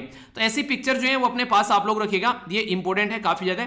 तो इन सब चीजों को आप लोग अंडरस्टैंड कर सकते हैं। तो कहने का मतलब ये कि हम लोग को जब पता है ऑलरेडी इन एरिया में बाढ़ आएगी, तो उन एरिया के बारे में हम लोग को पहले से ही अपनी उसी तरीके से प्रिपरेशन वगैरह है वो लेकर चलनी पड़ेगी। तो ये इसके बारे में बात की जा रही है। ठीक है, अब चलते हैं नेक्स्ट आर्टिकल की ओर। आप लोगों को पता है कि आज की डेट में हम लोग अपना तेल कहां से खरीद कर लेकर आते हैं। अगर मैं आप लोगों से पूछूं तो ये एक लिस्ट है जिसके बारे में आप लोग एक मोटा मोटा आइडिया रख सकते हैं, यानी कि कौन कौन से देश है जिनसे हम लोग अपना तेल खरीदते हैं काफी लार्ज स्केल पर। तो इराक हो गया, सऊदी अरेबिया हो गया, ईरान हो गया, वेनेजुला हो गया, नाइजीरिया हो गया और यूएई हो गया। बाकी अगर ये तो होगी कंट्री अलग अलग। अगर रीजन के बारे में बात करें तो मिडिल ईस्ट हो गया, अफ्रीका हो गया या साउथ अमेरिका हो गया, यानी कि अलग अलग एरिया से हम लोग तेल खरीदते हैं। जैसे कि ये वाला एरिया हो गया काफी लार्ज स्केल पर, कुछ तेल हम लोग यहां से भी लेकर आते हैं और कुछ अफ्रीका से भी आप लोग को देखने को मिलेगा। तो आज की डेट में यूएसए से भी हम लोग तेल खरीद रहे हैं। तो ये वो एरिया है जहां पर काफी ज्यादा लार्ज स्केल पर तेल जो है वो बेचा जाता है। अभी यहां पर ओपेक कंट्री के बारे में आप लोगों से बात करने वाला हूं। ओपेक कंट्री की अगर आप लोगों से नाम पूछा जाए तो क्या बोलते हैं, organization for petroleum exporting country, यानी कि वो कंट्री जो पेट्रोलियम प्रोडक्ट को एक्सपोर्ट करती है, यानी कि पेट्रोलियम को एक्सपोर्ट करती है। और जब वर्ड पेट्रोलियम बोला जाता है तो नॉर्मली आप लोगों को देखने को मिलेगा ये क्रूड ऑयल बेसिकली यहां पर बेचते हैं। क्रूड ऑयल यानी कि कच्चा तेल। कच्चा तेल क्या होता है, जिसमें से आप लोग डीजल निकालते हैं, पेट्रोल निकालते हैं, मिट्टी का तेल निकालते हैं, ग्लिसरीन निकालते हैं, ये सारी चीजें निकलती हैं उसी में से, क्रूड ऑयल में से, तो उसको कच्चा तेल आप लोग बोलते हैं। तो जब यहां पर ये जो ऑर्गेनाइजेशन है ये पेट्रोलियम प्रोडक्ट का यानी कि क्रूड ऑयल का प्राइस जो है वो बेसिकली बढ़ाना होता है उनको, तो प्रोडक्शन को कम कर देते हैं। यानी कि मार्केट में अगर माल जो है वो कम होगा तो इसका मतलब ये उसकी प्राइस ज्यादा बढ़ जाएंगे। तो अभी कोविड-19 के चलते इन कंट्री की खस्ता हालत हो गई। ये वो कंट्री है, अगर मोटे मोटे तौर पर आप लोग मैप में देखना चाहते हैं, टोटल मिलाकर 13 कंट्री आप लोगों को यहां पर देखने को मिलेगी, जिसमें इक्वाडोर, वेनेजुला होगा, ये गुनिया हो गया, यहां पर गबन हो गया, अंगोला हो गया, कोंगो हो गया, नाइजीरिया हो गया, लीबिया हो गया, अल्जीरिया हो गया, कुवैत हो गया, इराक हो गया, ईरान हो गया, सऊदी अरेबिया हो गया, कतर हो गया और यूएई हो गया। ये जो आर्टिकल है ये बात कर रहा है यूएई के बारे में। तो यूएई के बारे में क्या बात कर रहा है वो अभी समझेंगे, पर इंपॉर्टेंट बात यहां पर ये कि इक्वाडोर जो है और इसी के साथ में कतर जो है वो ऑलरेडी ओपेक को छोड़ चुका है, ये फॉर्मर मेंबर की कैटेगरी में आ चुके हैं। ठीक है, इसका हेडक्वार्टर आप लोगों को वेनेजुला यानी कि आप लोगों को देखने को ऑस्ट्रिया में आप लोगों को देखने को मिलेगा, वियना के अंदर में। और अगर बात की जाए तो नॉर्मली यहाँ पर आज के में जो सेक्रेटरी हैं इनका यहाँ पर मोहम्मद बारकिंदो, तो ये यहाँ पर इसके आज के में सेक्रेटरी जनरल है। स्टेब्लिश किया गया था इसको बगदाद इराक के अंदर में, और ये जो बेसिकली इसको नॉर्मल तरीके से जो इफेक्ट किया गया था बेसिकली मतलब जो स्टैट्यूट यानी कि इसका जो संविधान आया 1960 में और इंप्लीमेंट किया गया 1961 में, तो तब से ये ऑर्गेनाइजेशन काम कर रही है। और टोटल मिलाकर 13 मेंबर हैं जो आप लोग यहाँ पर भी देख सकते हैं। तो इक्वाडोर अगर यहाँ पर कतर दे दे तो कंफ्यूज मत होना, ये इसको छोड़ चुके हैं, ये इसका पार्ट नहीं है। तो ये तो मैंने आप लोगों को ओपेक कंट्री बता दी। अब एक शब्द आप लोगों को देखने को मिलता है जिसको बोलते हैं ओपेक प्लस। ओपेक प्लस मतलब क्या हो गया, जैसे कि रसिया हो गया। अगर रसिया को आप लोग बोले तो काफी लार्ज स्केल पर जो है क्रूड ऑयल प्रोड्यूस करता है। कल को चलकर अगर ओपेक कंट्री ने बोला कि हम लोग यार अपना प्रोडक्शन कम कर रहे हैं, यानी कि मार्केट में तेल जो है वो कम अवेलेबल रहेगा। रीजन क्या है, रीजन ये कि क्योंकि प्राइस इनको अच्छा नहीं मिल रहा है। तो फालतू मान लीजिए किसानों ने अपने खेतों में कुछ फसल उगाई, ठीक है, तो फसल उगाई किसानों ने गन्ने की, तो गन्ने का भाव जो है उनको मार्केट में अच्छा नहीं मिल रहा है, तो अगली बार क्या करेंगे, फसल कम उगाना स्टार्ट कर देंगे, ताकि मार्केट में कम अवेलेबल रहेगा, तो जितना भी अवेलेबल रहेगा उसका प्राइस उनको अच्छा मिलेगा। पता चला गन्ना इतना है कि सड़कों पर गन्ना पड़ा हुआ फिर रहा है, तो उनको प्राइस अच्छा नहीं मिलेगा। तो अगर किसान सारे इकट्ठे हो जाए तो एक तरीके से किसानों का एक ओपेक ग्रुप बन जाएगा। एक तरीके से आप लोग बोल सकते हैं, जैसे यहां पर बोला ना कि organization of petroleum exporting country, तो फिर बोलेंगे ऑर्गेनाइजेशन ऑफ गन्ना एक्सपोर्टिंग जो स्टेट है। तो अगर गन्ना एक्सपोर्टिंग स्टेट सारे एक जगह इकट्ठे हो जाए आकर और वो बोलने लगे कि अब जो है हम लोग अपना गन्ना जो है इस भाव में बेचेंगे, अगर ये भाव लोगे तो सही है, वरना गन्ना उगाना ही बंद कर देंगे, प्रोड्यूस करना ही कम कर देंगे। तो गन्ना प्रोड्यूस नहीं होगा तो अभी रिसेंटली कई सारे इंपैक्ट देखने को मिलेंगे, उसको समझिएगा थोड़ा सा। गन्ना अगर प्रोड्यूस नहीं होगा तो चीनी नहीं मिल पाएगी आप लोगों को, गन्ना प्रोड्यूस नहीं होगा तो एथेनॉल नहीं मिल पाएगा। ये वही एथेनॉल है जिनको हम लोग आज के में पेट्रोल में मिक्स करने की बात की जा रही है। पहले एथेनॉल को पेट्रोल में मिक्स करने की बात की थी 2030 तक का हम लोग को ये मिक्स करना था बेसिकली कि हम लोग को 20% एथेनॉल मिक्स करेंगे। अभी इस टारगेट को घटाकर कहां ला दिया गया, बताइए कहां ला गया। ये कई बार बता चुका हूं, अब तो याद हो जाना चाहिए। और देखिए जो भी क्वेश्चन आप लोगों से पूछता हूं ना, तो क्वेश्चन वो होते हैं जो पढ़ा चुका होता हूं ऑलरेडी, और जो नए बच्चे जुड़ते हैं वो टेंशन मत लीजिए, अगले दिन इनके आंसर भी देता हूं सबके में, ठीक है। मतलब जो भी बच्चा आंसर देता है वो आंसर भी मैं आप लोगों को दिखाता हूं, तो अगले दिन आंसर मिल जाते हैं। तो कनेक्ट रहेंगे तो आप लोगों को कोई भी डाउट नहीं रहेगा। अगर बात करें इसके बारे में तो इंपॉर्टेंट है, इसके बारे में आप लोगों को पता होना चाहिए। तो सीधा सीधा क्या बोला गया कि यहां पर किसानों को फायदा होगा, तो इसका मतलब यह है कि बहुत ज्यादा फायदा दूसरों को भी देखने को मिलेगा। इसके अलावा अगर आज की डेट में हम लोग यहां पर किसानों को एक तरीके से लेकर ढंग से चल रहे हैं तो कई सारे एनर्जी सोर्स आप लोगों को देखने को मिलेंगे, यानी कि एक तरीके से जैसे कि गोबर गैस वगैरह हो गई, वो सब चीजें हो गई। रिन्यूएबल एनर्जी के ऊपर भी फोकस आप लोग दे सकते हैं किसानों का एक तरीके से यहां पर एक फायदा करके। तो जो किसानों की इनकम है 2022 तक डबल करनी है, तो वो भी काफी इंपॉर्टेंट पार्ट यहां पर हो जाते हैं। तो इस तरीके से आप लोग इसको लेकर चल सकते हैं। तो गन्ने का भाव सही मिलेगा तभी हम लोग सही इसको प्रोड्यूस करेंगे। तो इसी तरीके से इनके द्वारा क्या गया, कोविड-19 के चलते अभी इनको प्रॉपर प्राइस तो मिला नहीं अपने तेल का, तो इसके चलते लोगों ने जो है काफी कम यूज किया तेल। तो यहां पर ये कंट्री जो है इनकी बेसिकली पतलून ढीली हो गई। पतलून ढीली क्यों हो गई, क्योंकि बहुत सारी कंट्री ऐसी है कि तेल के ऊपर जी रही है, तेल से ये सारा पैसा आता है, उनसे इनकी अर्थव्यवस्था चलती है, तेल से पैसा नहीं आएगा तो ये बेसिकली घुटने टेक देंगे। तो इनका वही हाल हुआ, इनके घुटने टेकते हुए ये यहां पर नजर आने लगे। तो काफी सारी कंडीशन जो है यहां पर खराब होती नजर आई। तो इसी के चलते इनके द्वारा कई सारे स्टेप अभी उठाए गए चीजों को सुधारने के लिए कि कल को देखिए अगर तेल जो है लोगों ने खरीदना बंद कर दिया, क्योंकि आप लोगों को पता है इन्वायरमेंट को ध्यान में रखते हुए कैसी कैसी बातें की जा रही हैं, तो इसके चलते इनको डर भी लगने लगा है कि यार कल को चलकर अगर तेल जो है लोगों ने खरीदना बंद कर दिया तो हमारी अर्थव्यवस्था कैसे चलेगी। तो सऊदी अरेबिया ने इसके चलते काफी सारी चीजें यहां पर चेंज कर दी है। सऊदी अरेबिया आज के दिन में अपनी इकोनॉमी को तेल ओरिएंटेड इकोनॉमी से हटाकर दूसरे एरिया में भी ला रहा है। होटल इंडस्ट्री यहां पर डेवलप की जा रही है, इवन एग्रीकल्चर और ग्रीन वाले फील्ड में भी यहां पर इन्वेस्टमेंट करते हुए आज के दिन में नजर आ रहे हैं। तो कई सारे ऐसे स्टेप इनके द्वारा उठाए जा रहे हैं, ठीक है। अगर बात करें ओपेक कंट्री के बारे में, एक छोटी सी बात और याद रखिएगा, इक्वाडोर और इंडोनेशिया और कतर, इंडोनेशिया भी याद रखिएगा, इंडोनेशिया भी यहां पर इसको ओपेक कंट्री को छोड़ चुका है। तो 3 कंट्री ऐसी हैं जो यहां पर ओपेक को छोड़ चुकी हैं। रिसेंटली अभी क्या होता जब ओपेक प्लस के द्वारा बोला गया कि आप लोग को ऑयल का प्राइस जो है वो कट करना है, ठीक है, सॉरी ओपेक के द्वारा, तो रसिया ने यहां पर मना भी किया था। रसिया बेसिकली इरिटेट हो जाता है इन सब मुद्दों से, क्यों, क्योंकि रसिया बोलता है कि अगर हम लोगों ने तेल जो है यहां पर प्रोडक्शन कट किया तो लोग जो है तेल तो नहीं खरीदेंगे, महंगा हो जाएगा, वो सेल गैस खरीदने स्टार्ट कर देंगे। और सेल गैस सबसे ज्यादा प्रोडक्शन कौन कर रहा है प्रेजेंट टाइम पर, वो कर रहा है यूएसए। तो रसिया बोल रहा है कि अगर मैं तेल कट करूंगा तो यूएसए को फायदा होगा। तो सऊदी अरेबिया और रसिया के बीच में रस्साकसी हो गई। सऊदी अरेबिया बोल रहा है कि अगर हम लोग तेल प्रोड्यूस करते रहे तो मार्केट में प्राइस कम रहेगा, हमको सबको नुकसान होगा। तो इसलिए यहां पर इन्होंने एक दूसरे की बात मानने से मना कर दिया। हालांकि फिर आगे चलकर थोड़ी सी बातें सुलझी और चीजें पैटर्न में आगे चलने लगी। अभी यहां पर यह बोला जा रहा है कि जैसा माहौल बना हुआ है, तो रिसेंटली अभी ओपेक प्लस जो कंट्री है उनके द्वारा यह बोला गया है कि प्रोडक्शन को हम लोग आगे आने वाले टाइम में भी कट रखेंगे लगभग 2022 तक का, ताकि जब तक चीजें नॉर्मल नहीं हो जाती हैं तब तक प्राइस को अगर मेंटेन रखना है तो ये काम हम लोग को करना पड़ेगा। पर लेकिन यूएई को ये चीजें पसंद नहीं आई। यूएई ने बोला कि मेरे से कोई पूछता ही नहीं है यार। यूएई आज की डेट में अगर बात करें यूए के बारे में, तो world largest untapped crude oil reserve आप लोगों को देखने को मिलेगा।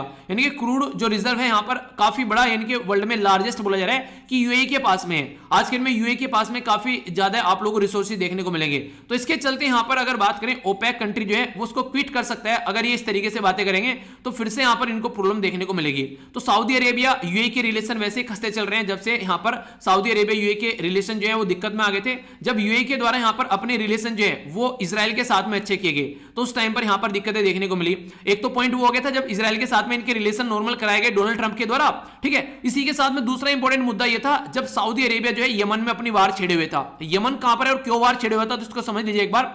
सऊदी अरेबिया ने क्या किया, यमन में काफी लार्ज स्केल पर अपनी वॉर स्टार्ट की। यमन यहां पर देखते हैं, क्योंकि यमन में जो है ईरान के द्वारा काफी सारे हुतई कम्युनिटी जो थी उनको भेजा गया था यहां पर। बेसिकली भेजा क्या गया था, उसको सपोर्ट करे थे यहां पर ये, ताकि यहां पर इसको एक तरीके से टैकल किया जा सके सऊदी अरेबिया को। क्योंकि पड़ोस में अगर दिक्कत रहेगी तो फिर यहां पर देखने को मिल सकता है कल को कोई भी और भी दिक्कत आ जाए। तो सऊदी अरेबिया बिल्कुल ऐसी कठपुतली बनाना चाह रहा था यहां पर यमन को, जैसे अफगानिस्तान को कठपुतली बनाने की कोशिश कर रहा है पाकिस्तान, ताकि अपने हिसाब से इसको चलाता रहे। पर लेकिन ईरान के द्वारा यहां पर काफी लार्ज स्केल पर हुतई कम्युनिटी को सपोर्ट किया गया। तो सऊदी अरेबिया की लगभग 3-4 सालों तक भी वॉर चलती रही, बम्बार्डमेंट करते रहे, पर इनको रिजल्ट नहीं मिला। तो उस टाइम पर जो यूएई है वो सऊदी अरेबिया को छोड़कर चला गया। बोला कि यार तुम्हारा ये धंधा जो है ना मुझे पसंद नहीं आ रहा, हमको फालतू में नुकसान झेलना पड़ रहा है तुम्हारे चक्कर में, ठीक है। वो नहीं कहते कि दो दोस्त जो होते हैं वो आपस में मिलकर चले काम करते हैं, पर लेकिन आगे चला कि फिर काम खत्म हो गया। तो वो वाली बातें हैं। तो ये वाली बातें आप लोग कुछ इसके बारे में याद रखेगा।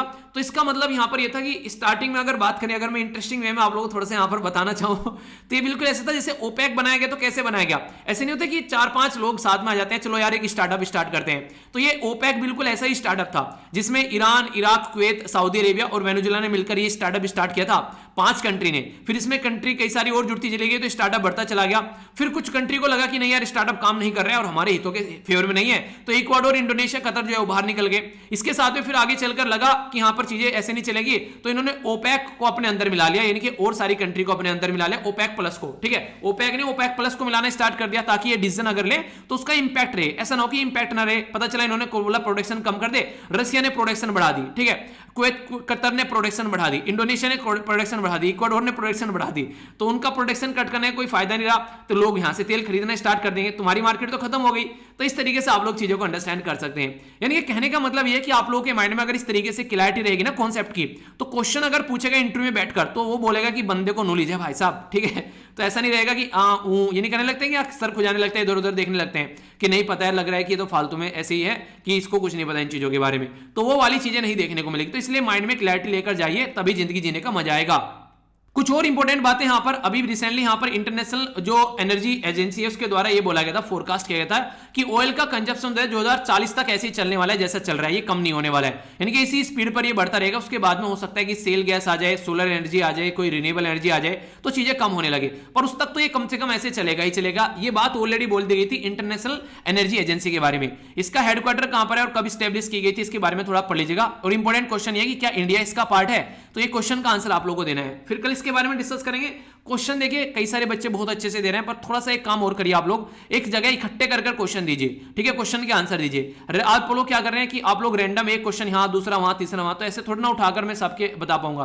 तो कई सारे बच्चे जो हैं कई सारे क्वेश्चन के आंसर दे रहे हैं, एक आधा छोड़ दे रहे हैं। तो एक तो इससे पता चलता है कि लेक्चर कितना सीरियसली आप लोग सुन रहे हैं। तो सीरियसली लेक्चर सुनिए और क्वेश्चन के आंसर दीजिए, और कोशिश ये कीजिए कि क्वेश्चन के आंसर जो लेक्चर के 1 घंटे के अंदर अंदर क्वेश्चन के आंसर देने की कोशिश आप लोगों को करनी है, ठीक है। तो ये आप लोगों को ध्यान रखना है। उसी इंसान का नाम यहां पर वीडियो के अंदर मैं दिखाऊंगा जो विद इन 1 आवर के अंदर क्वेश्चन के आंसर देगा, क्योंकि उसके बाद में तो फिर कॉपी पेस्ट होने लगती है चीजें कई लार्ज स्केल पर देखो तो, ठीक है। तो ये आप लोग देखेगा, ये बेसिकली इसीलिए चाह रहा हूं ताकि आप लोग प्रॉपर वे में क्वेश्चन का आंसर दे सको, ठीक है। तो ये एक तरीके से सही तरीके से अपने खुद से सर्च कर आप लोग आंसर दे सको। तो जब यहां पर इंटरनेशनल एटॉमिक जो इंटरनेशनल एनर्जी एजेंसी के द्वारा बोला गया नहीं कुछ ऐसा कुछ होने वाला है, पर लेकिन पेंडेमिक ने इसकी जो भविष्यवाणी थी उस पर क्वेश्चन मार्क लगा दिया, क्योंकि पेंडेमिक ने बोला था, जो पेंडेमिक ने बोल दिया सीधा सीधा कि हम देखते हैं तुम कैसे तेल जो है डिमांड बढ़ाते रहोगे। तो पेंडेमिक ने डिमांड काफी कम कर दी। और ऐसा देखिए कई बार ऐसा होता है कि 1-2 दिन काम हो जाए, चलो चलता है, महीनों तक यहां पर इसी तरीके से। तो जो तेल बेचने वाली कंट्री उनका तेल निकलना स्टार्ट हो गया ना, उनकी अर्थव्यवस्था कैसे चलेगी। तो फिर इन्होंने बोला कि यार ऐसा करते हैं कि 2 साल के एक एग्रीमेंट में आते हैं और जो ऑयल का प्रोडक्शन है उसको हम लोग कट करते हैं। तो इसके चलते क्या रहेगा, ऑयल का प्रोडक्शन अगर हम लोग नहीं करेंगे तो मार्केट में ऑयल नहीं आएगा, मार्केट में ऑयल नहीं आएगा तो काफी कम आएगा, तो प्राइस अपने आप बढ़ने लगेगा। तो ऐसे इनके द्वारा काम किया गया, क्योंकि कोविड-19 के चलते प्राइस जो है वो काफी ज्यादा नीचे जा रहे थे। तो यूएई ने जो है स्टार्टिंग में तो चीजें करी, ठीक है, फिर बोलेगी यूएई कि भाई साहब मैं आप लोगों के हिसाब से नहीं चलने वाला हूं, हम लोग अपने हिसाब से यहां पर चलेंगे। रीजन इसके पीछे कही है, यूएई ऑलरेडी गुस्सा था। देखिए यूएई काफी लार्ज स्केल पर तेल प्रोड्यूस कर रहा है, पर ये रिकॉग्नाइज ही नहीं कर रहे हैं, यूएई से पूछ ही नहीं रहे हैं, यूएई से अपनी अपनी चला रहे हैं यहां पर। तो यूएई ने ऐसी इसी तरीके से यहां पर इससे अपना पल्ला झाड़ने की कोशिश करना स्टार्ट कर दिया, क्योंकि यूएई को लग रहा था कि ऐसे कैसे खस्ताहालत हो जाएगी, ऐसे थोड़ी ना हमारा प्रोडक्शन बढ़ता रहेगा। तो सऊदी अरेबिया के द्वारा पहले बोला गया था 1 million barrel per day cut करेंगे, ठीक है। फिर इनके द्वारा ये बातें बोली गई थी फरवरी से लेकर अप्रैल तक का, फिर आगे चलकर इन्होंने चीजें खत्म कर दी, तो चीजें नॉर्मल होने लगी, तो इंक्रीज करने लगे ऑयल का प्रोडक्शन। यूएई ने बोला कि अच्छे से प्रोड्यूस करते हैं चीजों को। देखिए यूएई कई सारी चीजों को लेकर दिक्कत है, एक तो मैंने अभी आप लोगों को बताया, दूसरा रेफरेंस आउटपुट है यहाँ पर, ये जो भी प्रोडक्शन यहाँ पर होता है उसको जिस तरीके से विभाजित किया जाता है ऑयल एक्सपोर्टिंग कंट्री में, यूएई को उसमें इज्जत नहीं मिलती है, यानी कि यूएई को कोई पूछता नहीं है ढंग से। बेस लाइन प्रोडक्शन में भी यहाँ पर दूसरी कंट्री कैपेसिटी को ढंग से नहीं दिखाया जाता है, यानी कि यूएई की कैपेसिटी को ढंग से नहीं दिखाया जाता है, जो ये डिसाइड करते हैं। तो सऊदी अरेबिया की दादागिरी वहां पर चलती है सारी, इनकी बेइज्जती वहां पर होती रहती है, तो इसलिए गुस्सा में रहते हैं। तो इंडिया के ऊपर भी काफी इंपैक्ट पड़ा जब यहां पर बातें आने लगी कि हम लोग यार हमको कहां से मिलेगा तेल वगैरह, ऐसे बढ़ाओगे तो कैसे काम चलेगा। तो इंडिया के पास भी कई सारे ऑप्शन है कि दूसरी कंट्री से जाकर खरीदना स्टार्ट कर दे, तो कई सारी ऐसी बातें हुई, तो फिर चीजों को नॉर्मल किया गया थोड़ा सा यहां पर, ठीक है। तो एनर्जी के लिए हम लोग लगभग 80% जो है क्रूड ऑयल बाहर से खरीद कर लेकर आते हैं, इसलिए एथेनॉल ब्लेंडिंग हम लोग बढ़ा रहे हैं अपनी कंट्री में।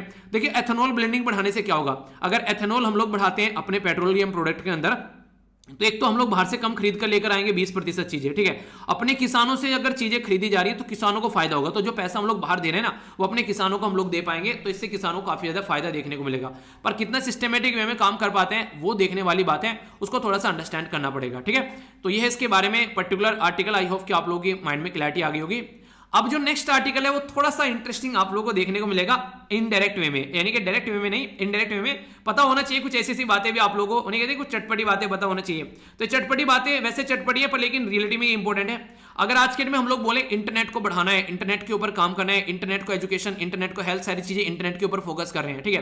पर लेकिन हम लोग ये भूल जा रहे हैं कि इंटरनेट ही दुनिया नहीं है आज की डेट में। अगर आज की डेट में आप लोग बातें करें, बेसिकली इनके द्वारा बोला गया कि आज की डेट में अगर कोई पर्टिकुलर अगर किसान के बारे में बात करें तो फार्मर के बिना आप लोगों को खाना भी नहीं मिल पाएगा, तो बिना फार्मर के आप लोगों के मुंह में निवाला नहीं जाएगा। तो इंटरनेट पे बैठ करके तंबूरा बजाओगे तो इंटरनेट क्या कर लेगा वहां पर। तो इंसान को अगर जिंदा रहना तो खाना चाहिए, तो किसान के बिना आप लोग काम नहीं कर सकते।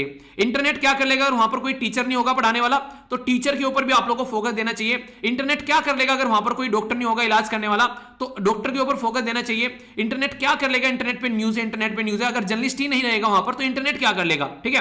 कोई कारपेंटर अगर काम करने वाला नहीं रहेगा, ठीक है, कोई आर्टिसन नहीं रहेगा, कोई वेंडर नहीं रहेगा, इस तरीके से, तो इनको आप लोग काउंट ही नहीं कर रहे हैं। यानी कि एक तरीके से आप लोग बस इंटरनेट को बढ़ाना है, बाकी की चीजों पर आप लोग फोकस ही नहीं दे रहे हैं। इसका रीजन क्या हो गया इंटरनेट को बढ़ाने। अभी रिसेंटली अगर बात करें, एक पर्टिकुलर जोमेटो नाम की कंपनी है जो कि आप लोगों ने देखा फूड सर्विंग कंपनी है। जोमेटो के जो आईपीओ निकाले गए मार्केट में वो एक्सपेक्टेशन से ज्यादा हो गए। आखिर जोमेटो कर क्या रहा है, खुद तो कुछ नहीं कर रहा है, बहुत सारे रेस्टोरेंट जो हैं वो खाना प्रोवाइड करा रहे हैं। ये क्या कर रहे हैं, एक बिचौलिया है, एक तरीके से दलाल आप लोग बोल सकते हैं कि हाँ एक कस्टमर है और यहाँ पर पर्टिकुलर ये खाने वाला है, इनके बीच में दलाली का काम कर रहा है, यानी कि अपना बेसिकली कमीशन मान रहा है। तो दलाली का काम भी आज की डेट में जो है वो काफी बड़ा इंपॉर्टेंट हो गया है। जो लोग ऑलरेडी बड़े बड़े रेस्टोरेंट चला रहे हैं, बड़े बड़े होटल चला रहे हैं, जैसे कि बात करें ना ताज होटल हो गया, ओबरे होटल हो गया, ये सारे 5 स्टार होटल है, ये आज की डेट में मोस्ट एक्सपेंसिव होटल की कैटेगरी में आते हैं, ठीक है, अगर बात करें इनके बारे में। पर लेकिन आज की डेट में कोई दूसरा ऐप आ जा रहा है छोटा सा, वो उनकी एक तरीके से उनकी से भी ज्यादा वो पावरफुल हो जा रहा है। जैसे जोमेटो के बारे में बात करें, एक इंटरेस्टिंग क्वेश्चन तो यहां पर अभी ये बताया गया, बायजूस एक लर्निंग ऐप है यहां पर ये। तो बायजूस वालों के बारे में अगर बात करें तो इनके द्वारा सीधी सीधी बात यहां पर ये बोली जा रही है कि कुछ ऐसी यूनिवर्सिटी आप लोगों को देखने को मिलेगी जिन्होंने बड़े बड़े ढांचे बना रखे हैं, ठीक है, यानी कि एक तरीके से आप लोग बोलिए, जैसे कि अगर बात करें तो इनके द्वारा ये बोला गया कि आज की डेट में अगर किसी पर्टिकुलर यूनिवर्सिटी के बारे में बात करें जो काम कर रही है, उनके द्वारा हजारों ऐसे स्कूल बना रखे हैं, हजारों कॉलेज बना रखे हैं, दुनिया भर के आप लोगों को वहां पर ढांचा देखने को मिलेगा, दुनिया भर की लैबोरेटरी वगैरह बना रखी है, पता नहीं क्या क्या बना रखा है वहां पर उनके द्वारा। आज के डेट में ढांचागत विकास कर रखा है प्रॉपर एक एजुकेशन सिस्टम को इंप्लीमेंट करने के लिए, ठीक है। तो ये ऐसे ऐसे काम यहां पर किए जा रहे हैं। पर लेकिन ये क्या आया, एक ऐप आया, इसने सारी चीजें ऑनलाइन प्रोवाइड करा दी और इसके साथ में सारी चीजों को एंजॉय कर रहा है और दुनिया भर का शेयर अपना एक तरीके से। अभी आप लोगों को देखने को मिलेगा कई सारी कंपनी खरीदी, आकाश खरीद लिया, अभी यूएसए की भी एक कंपनी खरीद ली। तो कहने का मतलब है कि जो पुराना ढांचागत एक तरीके का डेवलपमेंट हुआ करता था वो पैटर्न नहीं चलेगा। पर हां सही है, वो पैटर्न नहीं चलेगा, पर लेकिन ये पैटर्न आप लोग जो लेकर चल रहे हैं, इस पैटर्न में कुछ चीजें आप लोगों को ऐसे हैं जो भूलनी नहीं है, वो भी आप लोगों को ध्यान रखनी है। ठीक है, अगर बात की जाए यहां पर एक particular Neeraj Gupta of Meru cab हुआ करता था। तो मेरू कैब वो क्या था बेचारा, उसके द्वारा जैसे तैसे करके 3000 कार से अपनी 9000 कार की गई। तो 9000 कार की गई, उसकी खुद की कार थी, वो चल रही थी मार्केट के अंदर में। जैसे ही उबर और ओला आई, उसका बिजनेस बिल्कुल ठप हो गया। तो बहुत सारे ऐसे छोटे छोटे बिजनेस है हमारी कंट्री में आज के डेट में अपना दम तोड़ चुके हैं, तो उनके ऊपर भी ध्यान देकर चलना पड़ेगा। तो पुराने टाइम की जो चीजें थी आज के डेट में उनके ऊपर भी फोकस देकर आप लोग को चलना पड़ेगा, इस तरीके से नहीं कि बस उनको कंप्लीटली इग्नोर कर दें। तो ये चीजें यहां पर बेसिकली डिस्कस की जा रही है। ठीक है, आप लोगों ने सुना होगा नया 9 दिन पुराना 100 दिन, तो वो वाली बातें चल रही है। तो देखते हैं कैसे चीजें यहां पर बैलेंस हो पाती है। तो इसके बारे में बोला गया कि उन चीजों को भी ध्यान में रखिए, बड़ी बड़ी चीजें सही है, पर लेकिन ये सारे काम क्या कर रहे हैं, इनका बेसिक फंडा आप लोगों को देखने को मिलेगा, एक बिजनेस सेटअप इनके द्वारा कर दिया गया। ठीक है, अभी आप लोगों को मैंने बोला था ना कि एक ऐप भी आता है जिसके चलते आप लोग आसानी से प्रेक्टो ऐप पे आप लोग ऑनलाइन सारी चीजें डिस्कस कर सकते हैं डॉक्टर से आसानी से जाकर। ठीक है, तो वो ऐप भी आप लोग यहां पर देखिए। तो ये सारी चीजें क्या है, एक डॉक्टर है, उसने सारे हॉस्पिटल बनाए, पता नहीं कैसे कैसे। मैंने एक डॉक्टर से बात की, घर में बैठा हुआ है बंदा मजे में। ठीक है, तो अपने उस पे बेड पे लेटा हुआ है, टीवी देख रहा है। तो बोला कि मैसेज से चैट करना है या फिर मतलब लाइव बातें करनी है फोन से। तो उस बंदे के द्वारा मैंने बोला कि मुझे बात करनी है, बेसिकली कुछ मुझे डिस्कस करना था उसके साथ में। तो उसने बोला तो देखा तो क्या अपने बेड पर लेटा हुआ है, टीवी चल रहा है, टीवी की वॉइस कम की, रिमोट उठा के। तो बोला कि फिर बोलो क्या पूछना था आपको। ठीक है, तो इस तरीके से आप लोग देखते हैं, एक तो वो डॉक्टर है जो होटल बनाकर बाकायदा वहां पर बैठा है, उस होटल के अनुसार हॉस्पिटल बनाकर बैठा है, वहां पर कोई पर्टिकुलर बंदा जा रहा है इलाज करवाने के लिए, पैसा दे रहा है, ये घर बैठा है आराम से अपना मजे में और आराम से काम कर रहा है। तो ऐप ने इस तरीके से चीजें जो है काफी हद तक चीजें चेंज कर आज के डेट में रख दी है। तो पूरा सिस्टम आज के डेट में पैटर्न आप लोगों को चेंज होता हुआ नजर आएगा, पर बेसिक चीजें हम लोग फिर भी नहीं छोड़ेंगे, क्योंकि कोई भी ऐप है टीचर ही पढ़ा रहे हैं ना, यहां पर वो टीचर अगर नहीं पढ़ाएंगे तो ये ऐप काम कर पाएंगे क्या? तो टीचर ही है यहां पर, ये इस तरीके से डॉक्टर ही है ना, वो घर पर लेटा हुआ भी काम कर रहे हैं, तो डॉक्टर ही नहीं रहेंगे तो कैसे काम चल पाएगा? तो उनके ऊपर, उनकी क्वालिटी के ऊपर आप लोगों को ध्यान देना पड़ेगा, उनको आप लोगों को सपोर्ट करना पड़ेगा, तो इस तरीके से चीजें चल पाएंगी। न्यूज ऑनलाइन मिल रही है तो कोई जर्नलिस्ट कहीं काम कर रहा होगा ना ग्राउंड लेवल पर, जब भी न्यूज आ रही है ना निकल करिए, वरना कैसे काम चलेगा? ट्विटर तो न्यूज लेकर आएगा नहीं, कोई ना कोई ट्विटर पे न्यूज लेंगे तो सब अपने अपने विचार रहते हैं वहां पर। तो इस तरीके से आप लोग चीजों को अंडरस्टैंड कर सकते हैं। तो ये थी आज की एडिटोरियल की बातें। अब बात करेंगे न्यूज एनालिसिस के बारे में। आप लोगों ने अभी सुना यहां पर पेगासस वायरस के बारे में। तो पेगासस जो वायरस था, पेगासस जो स्पाईवेयर था, ये कंपनी का नाम जरूर याद रखिए। क्या कंपनी का नाम है यहां पर, इसका नाम याद रखिए, एनएसओ ग्रुप है। एनएसओ ग्रुप कौन सी कंट्री का है ये आप लोगों को बताना है। ठीक है, ये आप लोगों को पता होना चाहिए, कई बार डिस्कस कर चुका हूं। अभी यहां पर लगभग 10 के करीब पीएम WHO के चीफ, टेलीग्राम के जो फाउंडर है, जो टेलीग्राम पर आप लोग जाकर डाउनलोड करते हैं ना चीजें, उसके फाउंडर को भी यहां पर पेगासस की लिस्ट में रखा गया। यानी कि एक तरीके से इमरान खान साहब हो गए, इनको इसी के साथ में जो साउथ अफ्रीका के सिरिल रामापोसा ये हो गए। ठीक है, इसी के साथ में कई और इंपॉर्टेंट पर्सनैलिटी को एक तरीके से यहां पर चेक किया गया, यहां पर एक तरीके से उनके ऊपर ध्यान रखा गया कि वो क्या कर रहे हैं, क्या क्या चीजें चल रही हैं। तो ऐसी चीजें आप लोगों को यहां पर देखने को मिली। तो डेटाबेस जो यहां पर लीक होकर आ रहा है उससे पता चल रहा है कि कितना खतरनाक है। तो ममता बनर्जी जी जो है वो यहां पर बोल रही है कि सुप्रीम कोर्ट को यहां पर इसमें आना चाहिए, सुप्रीम कोर्ट को बीच में आना चाहिए, क्योंकि जिस तरीके से हमारी कंट्री में भी ये चीजें देखने को मिली, तो सुप्रीम कोर्ट को यहां पर पेगासस के ऊपर बेसिकली बात करनी चाहिए। क्योंकि यहां पर ये पेगासस जो वायरस है, यहां पर ये जिस कंट्री के द्वारा बेचा जा रहा है, वो कंट्री ये क्लेम करती है कि वो ओनली गवर्नमेंट को ही ये वायरस बेचती है। और इंपॉर्टेंट बात यहां पर ये, अब यहां पर जीरो क्लिक का फंडा हो गया है कि ये पेगासस वायरस जो है आज के डेट में किसी के मोबाइल में आप लोग पहुंचा सकते हैं बिना कोई क्लिक किए हुए लिंक पर। ओनली क्या करेगा, व्हाट्सएप पर कॉल करेगा, और इंटरेस्टिंग चीज पता क्या है, वो कॉल भी डिलीट हो जाएगी, जो कॉल रिकॉर्ड है ये भी नहीं पता चलेगा किसी ने कॉल किया, और पूरा मोबाइल जो है वो कंट्रोल में आ जाएगा। इवन ये ऐसा भी कर सकते हैं, जैसे मोबाइल है ना नॉर्मली आप लोगों के पास में रखा हुआ है, तो उसका जो बेसिकली माइक्रोफोन वो यूज कर आप लोगों की बातें भी सुन सकता है कि कौन क्या बैठा हुआ है यहां पर बातें कर रहे हैं। उसका कैमरा ऑन कर आप लोगों का जो बेसिकली आसपास का जो एरिया वीडियो भी देख सकता है खुद से कैमरे को ऑन कर। तो यहां तक भी उसको बेसिकली वो यूज कर सकता है। एक हाई क्वालिटी का आप लोग बोल सकते हैं। अभी तो बहुत महंगा है, कोई खरीद नहीं पा रहा है, आगे चलकर कुछ ऐसे वायरस आ गए कि मार्केट में बड़ी, कैसे वायरस आ गए मार्केट में बड़े सस्ते हैं, कोई सॉफ्टवेयर आ गए, ऐप आ गए, तो उनको यूज कर भी ऐसी हरकतें देखने को मिल सकती है। तो समझना पड़ेगा इनको कैसे टैकल करना है। तो ये जो केस पुत्तास्वामी केस है ना, जिसको बोलते हैं प्राइवेसी को फंडामेंटल राइट बनाया गया था, तो कहां रह गई है प्राइवेसी, ये तो बता दो। तो प्राइवेसी को थोड़ा देखकर चलना पड़ेगा। तो प्राइवेसी सदमे में चल रही है आज की डेट में, ऐसी हरकतें हैं, इसके बारे में ध्यान रखिएगा। 1.2 लाख इंडियन चिल्ड्रन जो है वो आज के डेट में केयर गिवर अपने खो चुके हैं। यानी कि कईयों के पेरेंट्स जो है वहां पर किसी का एक किसी का दो इस तरीके से देखने को मिला, तो ये चीजें देखने को मिलेगी। अलग अलग कंट्री में अलग अलग यहाँ पर मैक्सिमम में 1.4 है, ब्राजील में 1.3 है, तो ये फिगर काफी लार्ज स्केल पर आकर आ रही है। तो एक ऐसी स्टडी की गई, तो इन बच्चों को भी प्रोवाइड करानी पड़ेगी सपोर्ट, वरना इन बच्चों का क्या होगा। तो द लैंसेट के द्वारा ये पब्लिश की गई, जो कि एक जर्नल है यहाँ पर मेडिकल के फील्ड में, याद रखिएगा। गवर्नमेंट जो है यहाँ पर जो भी उनको पैसा मिल रहा है आज के दिन में, जो बेसिकली बॉन्ड के थ्रू, जिनको इलेक्ट्रोल बॉन्ड बोलते हैं, उसका डेटा अभी प्रस्तुत नहीं कर रहे हैं, यानी कि आरटीआई के थ्रू भी यहाँ पर जो चीजें हैं वो डिले आ रही है, यहाँ पर उसको ढंग से डेटा को नहीं प्रोवाइड करा रहे हैं, जबकि हक होता है यहाँ पर कम से कम जनता को पता तो रहना चाहिए, पर ऐसा देखने को नहीं मिल रहा है। ऑक्सीजन के ऊपर रस्साकसी चल रही है यहाँ पर आज के दिन में। ऑक्सीजन की सप्लाई जो है उसके ऊपर बोला गया डेथ हो गई कई सारे लोगों की, तो इन्होंने बोला उससे डेथ नहीं हुई है, और इवन जो यहाँ पर डेथ हो रही है ऑक्सीजन की वजह से, उनको किसी को यहाँ पर डेथ सर्टिफिकेट की बात की जा रही है, वो भी यहाँ पर प्रोवाइड नहीं कराया गया है। तो इसके चलते रस्साकसी यहाँ पर देखने को मिल रही है।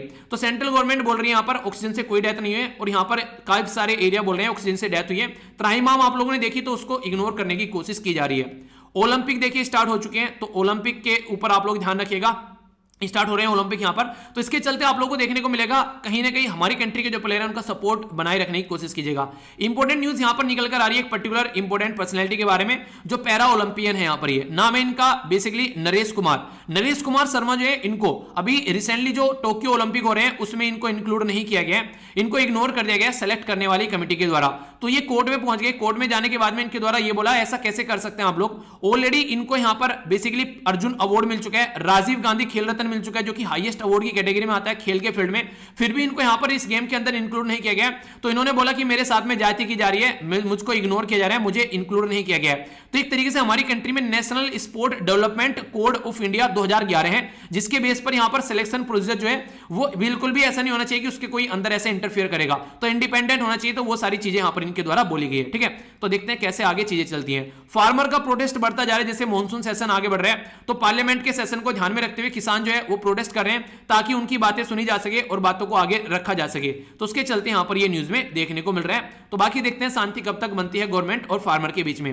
इंपॉर्टेंट क्वेश्चन आप लोगों का बन जाएगा कि पन्ना टाइगर रिजर्व कहां पर है, तो बताइए पन्ना टाइगर रिजर्व कहां पर है, तो ये मध्य प्रदेश में, ठीक है। तो नहीं कि हीरा की तमन्ना है कि पन्ना उसे मिल जाए, ठीक है, तो वही बातें हैं, हीरा और पन्ना आप लोगों ने सुना होगा, तो मध्य प्रदेश में आप लोगों को देखने को मिलेगा। इसके बारे में हल्का सा आइडिया रखिएगा, कई बार कई सारे टाइगर रिजर्व का नाम देते हैं और मैच करने के लिए आप लोगों से पूछ लेते हैं। नेक्स्ट बात की जा रही है आईएमडी के बारे में, जिसको बोलते हैं इंडियन मीटरोलॉजिकल डिपार्टमेंट, इसके द्वारा हैवी रेनफॉल के बारे में बात की जा रही है, बेसिकली विदर्भा वाले रीजन में और भी कई सारे रीजन में। तो हमारी कंट्री में ये सारे काम आईएमडी करता है, इंडियन मीटरोलॉजिकल डिपार्टमेंट करता है। तो आईएमडी जो है वो ministry of earth and science के अंडर में आता है। ये जो भी वेदर फोरकास्टिंग होती है, भविष्यवाणी करता है सिस्टम, जो बेसिकली इनके बारे में तो सारी बातें बताते हैं। तो दिल्ली में इसका हेडक्वार्टर है। इंपॉर्टेंट बात है, कोई बोले आप लोगों से कि इंडिया के लिए फोरकास्ट करता है ओनली आईएमडी, नहीं, ओनली इंडिया के लिए नहीं करता है। यहाँ पर ये अंटार्कटिका वाले रीजन के लिए भी करता है, यानी कि एक तरीके से इंडियन ओशन के अंदर भी कई सारे एरिया के लिए काम करते हैं। यहाँ पर मलक्का स्टेट हो गया, बे ऑफ बंगाल हो गया, अरेबियन या पर्शियन गल्फ हो गया, तो कंफ्यूजन में मत आ जाना इस तरीके से आप लोग, ठीक है। आईएमडी जो है जो 6 रीजनल ऑफिस हैं, जो किसके, वर्ल्ड मीटरोलॉजिकल ऑर्गेनाइजेशन के, तो उनमें से एक आईएमडी है। ऐसे ही बिल्कुल जैसे आप लोग को देखते हैं ना कि एक तरीके से जो हम लोग इंटरपोल की बात करते हैं तो सीबीआई हमारा इंटरपोल में हमको रिप्रेजेंट करता है, तो इसी तरीके से आईएमडी है। तो मुंबई, कोलकाता, नागपुर, पुणे के अंदर भी इसका एरिया देखने को मिलेगा। इसको 1875 में बनाया गया था। आज के दिन में बात करें दिल्ली में इसका हेडक्वार्टर है। कौन इसको हेड करते हैं उनका नाम चलिए आप लोग बता दीजिए, ठीक है। तो ये इसके बारे में बेसिक चीजें हैं जो आप लोग याद रख सकते हैं। बाकी यहाँ पर डीआरडीओ के द्वारा रिसेंटली अभी यहाँ पर टेस्ट फायर की गई, अभी रिसेंटली एंटी टैंक मिसाइल, ठीक है। तो आकाश जो सरफेस टू एयर मिसाइल है यहाँ पर, ये याद रखिएगा, तो उसका न्यू जनरेशन अभी यहाँ पर देखने को मिल रहा है, ठीक है। तो ये यहाँ पर टेस्ट फायर किया गया डीआरडीओ के द्वारा, तो उड़ीसा से यहाँ पर ये टेस्ट फायर किए जाते हैं, ठीक है। तो इंपॉर्टेंट है, इसके बारे में आप लोग याद रख सकते हैं, काफी इंपॉर्टेंट है, कई बार छोटे छोटे क्वेश्चन आप लोगों से बन जाते हैं। क्लाइमेट जो कोऑपरेशन डिपेंडेंट करता है, ओवरऑल टाई कैसी चलती है चाइना के साथ में, यूएसए ये बोल रहे हैं, क्योंकि चाइना काफी लार्ज स्केल पर एमिशन करता है, तो उसके साथ में किस तरीके चीज चलती है वो देखने को मिलेगा, ठीक है।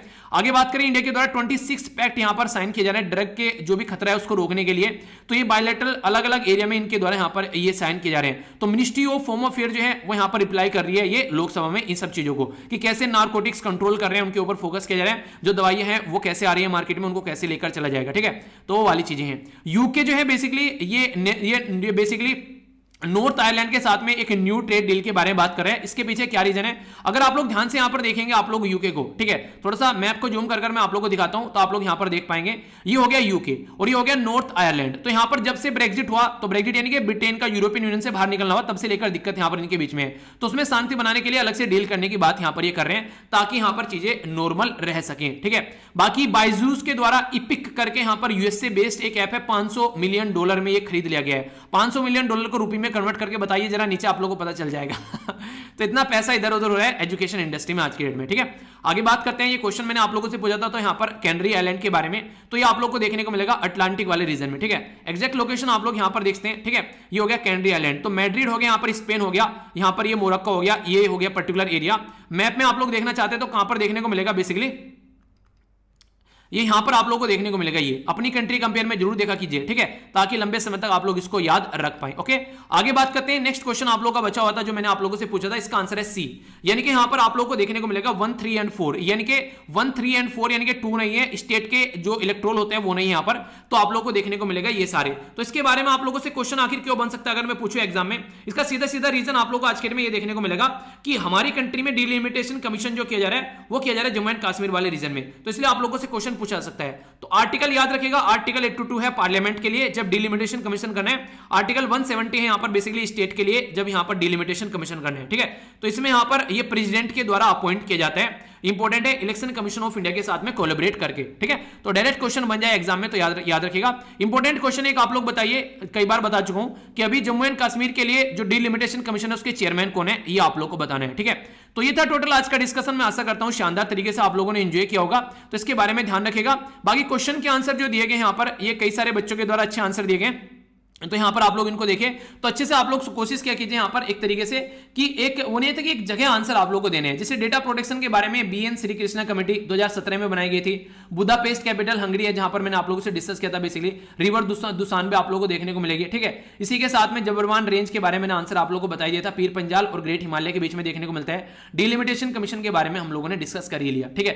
तो यहां पर बेसिकली स्वैपनील के द्वारा अच्छे आंसर दिए गए यहां पर ये, ठीक है। तो इस तरीके से आप लोग भी आंसर यहां पर दे सकते हैं, अच्छे से कई सारी चीज जानने को मिलेगी। तो कैसा रहा ये डिस्कशन जरूर बताएगा। क्वेश्चन जो भी आप लोग यहां पर है पीडीएफ यहां से जाकर डाउनलोड कर लेना और डिस्कशन को फीडबैक देकर जरूर जाया कीजिए। 1 सेकंड लगती है आप लोगों को, अगर 5 सेकंड भी लगती है ना आप लोगों को करने में, यानी कि 5 घंटे का जो लेक्चर होता है उसको 5 सेकंड में आप लोग ओनली रिव्यू दे सकते हैं, ठीक है। तो ये मुझे काफी अच्छा लगता है कि आप लोग फीडबैक देते हैं। बाकी अगर कुछ सीखते हैं तो दूसरों को जरूर पढ़ाइए ताकि काफी कुछ नया आप लोगों को जानने को मिलता है, उसका रिवीजन भी होता रहे। तो बड़ों को नमस्ते, छोड़ों को प्यार, छोटी सी लाइफ एंजॉय करा। मिलता हूं नेक्स्ट लेक्चर में, तब तक के लिए जय हिंद।